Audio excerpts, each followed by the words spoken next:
L'association Aclas de Sevran organise une journée spirituelle le dimanche 19 novembre prochain dans le département de l'Orne au sanctuaire de Notre-Dame de Montligeon, Centre mondial de la prière pour les défunts et de l'espérance chrétienne.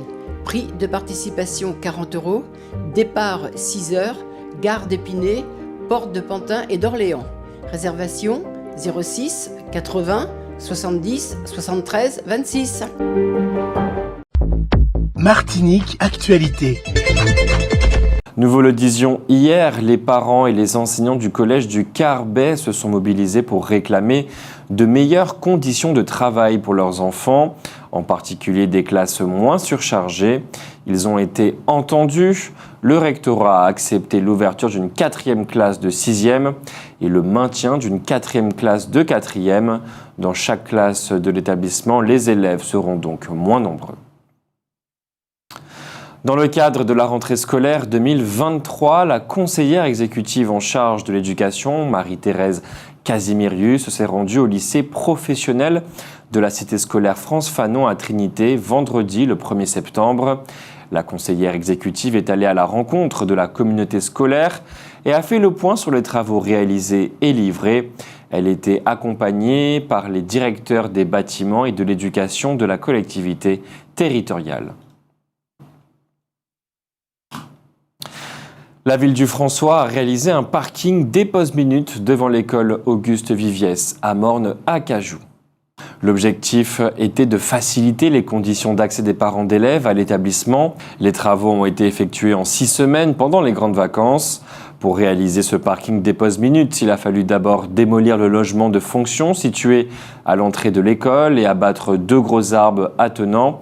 Les entreprises ont ensuite mis à niveau l'entrée avant de construire le parking de 17 places. Selon les techniciens, la grande difficulté de ce chantier a été la mise à niveau de la route pour permettre l'accès aux longs bus scolaires.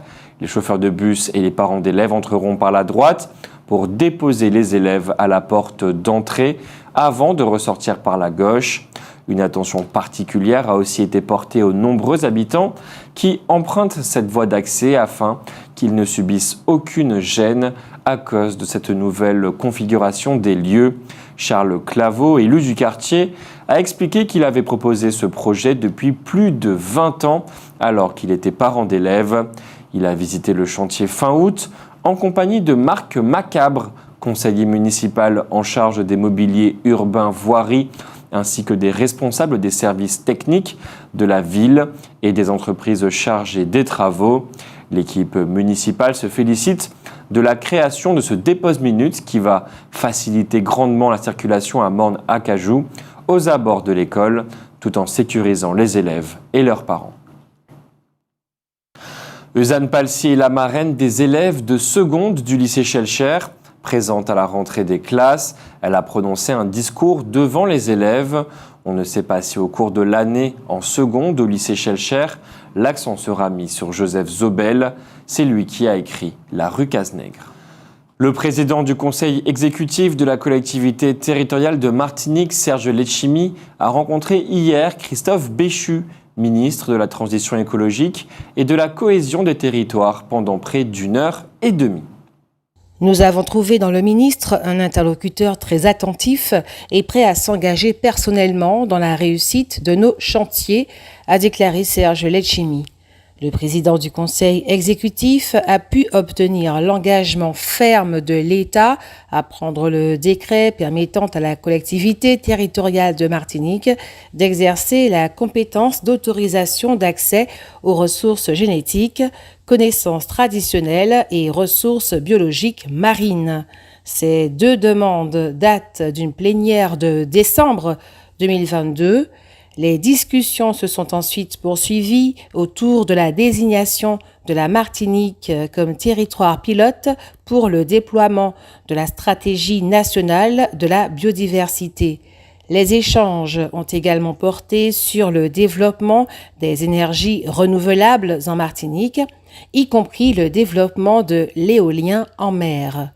Par ailleurs, nous avons convenu de travailler en collaboration sur les mécanismes de compensation carbone pour mieux prendre en compte les contributions des écosystèmes des territoires d'outre-mer, en particulier de la Martinique, a indiqué Serge Letchimy. Cette rencontre a enfin permis au ministre d'affirmer au président Letchimy le soutien de l'État à la démarche d'adaptation des dispositifs d'aide aux usagers dans le cadre de la transition écologique en tenant compte des spécificités des pays d'outre-mer. Au sortir de ces discussions, Serge Letchimy a conclu: la Martinique a entamé sa transition écologique. Cette transition, nous la conduirons avec l'État en respect des compétences et des pouvoirs locaux. Les enjeux sont trop graves avec le recul du trait de côte et la montée des eaux pour ne pas combiner nos forces et nos expertises. L'Union des femmes invite le public demain, mercredi 6 septembre, pour une rencontre avec Mélodie Moutamal autour du thème Transfemmes des Amérindiennes à aujourd'hui. Médiatrice historique et culturelle, Mélodie Moutamal retracera le parcours de 5 femmes caribéennes remarquables: Anna Kohana, Marie Prince, Sanité Belair, Gertrude, Solange Fitt, Duval. Cap Nord Martinique lance un appel à projet pour la mise en place par les bailleurs d'un dispositif clé en main d'une aire de compostage partagée. À travers cette opération, les ménages participants vont permettre la valorisation de 30% du poids de leurs poubelles. Cet appel à projet s'adresse aux associations situées sur le territoire de la communauté d'agglomération du pays Nord Martinique et aux personnes désireuses de mettre en place un site de compostage partagé au sein de leur résidence collective. C'est incontestablement un véritable scandale. Depuis vendredi, l'ascenseur du bâtiment A9 à la cité Ozanam ne fonctionne pas. C'est un bâtiment de 12 étages. On se demande ce qui se serait passé si des personnes avaient été bloquées dans cet ascenseur au moment de la panne.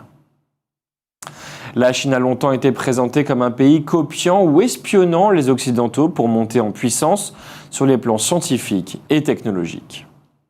De fait, dans les années 60 et 70, les premiers accords avec la Chine ont porté sur un partenariat stratégique qui a favorisé le déploiement en Chine de technologies avancées. Avec le temps, la Chine est devenue moins dépendante de l'Occident et a pu développer ses propres technologies. Dans ce domaine, elle est désormais en tête de la compétition mondiale et devance les États-Unis dans 37 des 44 technologies dites critiques. Parmi celles-ci, les communications radiofréquences, 5G, 6G, l'hydrogène, les batteries électriques, les nanomatériaux, les revêtements avancés, les supercondensateurs ou encore l'hypersonique. Dans 8 d'entre elles, le risque que la Chine devienne monopolistique est jugé élevé.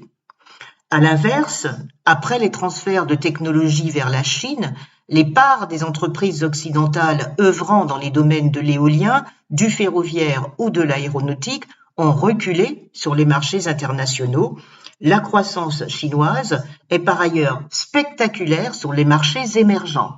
La Chine représentait ainsi 60% des ventes mondiales de véhicules électriques en 2022. Par ailleurs, l'Empire du Soleil Levant devance de loin et depuis longtemps les autres pays pour les dépôts de brevets, surtout dans l'informatique, les télécommunications et l'électronique. La Chine devance de loin et depuis longtemps les autres pays pour les dépôts de brevets, surtout dans l'informatique, les télécommunications et l'électronique. Aujourd'hui, Huawei est le meilleur déposant mondial, très loin devant Samsung. En effet, les capacités de recherche et d'innovation de la Chine rivalisent avec les meilleurs mondiaux, les dépassant parfois.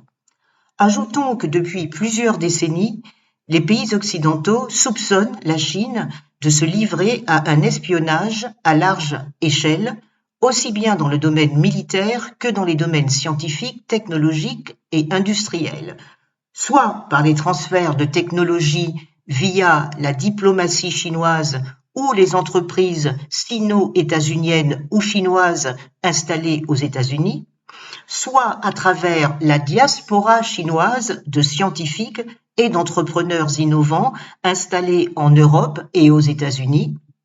Il faut également noter l'attraction exercée par la Chine sur les scientifiques occidentaux, ainsi que la délocalisation en Chine de centres de recherche et développement. À cela s'ajoute la mobilisation des étudiants chinois acquérant leur savoir-faire dans les universités occidentales. Enfin, si les procès pour cyberespionnage se sont multipliés aux États-Unis ou en France, par exemple, les efforts déployés pour contrer ce phénomène sont peut-être insuffisants et tardifs. Pour l'entretien des 43 collèges et 25 lycées de Martinique, la collectivité territoriale a engagé plus de 19 millions d'euros depuis le début de l'année 2023 et plus de 350 chantiers ont été programmés. Au total, ce sont 52,5 millions qui ont été ouverts sur le budget 2023 pour les lycées et les collèges. José Sebeloué, l'ancien chanteur et guitariste de la compagnie créole qui est décédé dimanche à l'âge de 74 ans, était né en Guyane. Aux côtés de Clémence Brighton, Julien Tarquin, Guy Beuvert et Arthur Apatou, originaires de Martinique et de Guadeloupe, il a participé à une vingtaine d'albums qui se sont vendus à des millions d'exemplaires. On se rappelle C'est bon pour le rural, Le bal masqué ou Vive le douanier Rousseau.